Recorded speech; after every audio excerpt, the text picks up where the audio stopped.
Ingwe online, uhleli nosijula, Ingwe online radio. Uyabona ke kulento sanda lena nje lesibonayo yini kuthiwa ingoma yakithi ingoma kaZwelonke uyabona lapha njengenduni yamabhinqa ngoba mina ngihlezi ngikhuluma iqiniso sifuna ukulibona uhlu labaculi abazobe bekhona ngifuna ukukhuluma kakhulukazi kulabo abawu2 esibazi ukuthi bayizimbangi umthandeni Igcokama elisha kanjalo noKhuzani nangu lo mfana walenkandla amagama abo ngifuna ukuwabona lapha siwabone njengabalandeli babama Maskand beqiniso sifuna ukuwabona amagama abo bobabili ekhona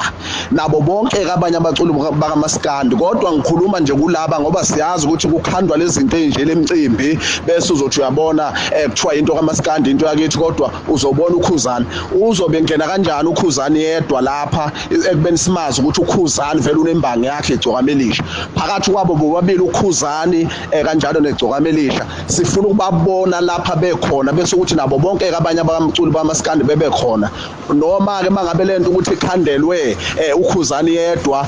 lapha kuzocindezela Igcokama elisha kufanele kucaciswe nje kuseli ukuthi lo mcimbi uzobe uqondene noKhuzani kuphela lapho kusho ukuthi kobe kuya abalandeli bakaKhuzani kodwa mina iqiniso lento igama leGcokama elisha asilibone lapha liba khona nelikaKhuzani libe khona bese ke bonke ke laba abanye abaculi bamaskandi esibazi ukuthi ababangamuntu abashayi umuntu ngoba sifuna ukuqeda lento yobuxoki yokukhanda imicimbi ibizwe ngamagama akithi ibuzwe ukuthi ingoma kaZwelonke kodwa kanti kuyaziwa ukuthi kunomculo ozocindezelwa Igcokama elisha kanjalo noKhuzani sifuna ukubabona lapha kuloluhlu oluzomenyezelwa labaculi abazoba khona sengishilo ngoba amaqiniso ngihlezi ngakhuluma yimi sengishilo induna yamabhinqa umfoka Ndlovu sizwe Ndlovu phansi kwasijule eMtuba ngoba ngimele uMaskand ngeqiniso Ingwe online, uhleli nosijula, Ingwe online radio.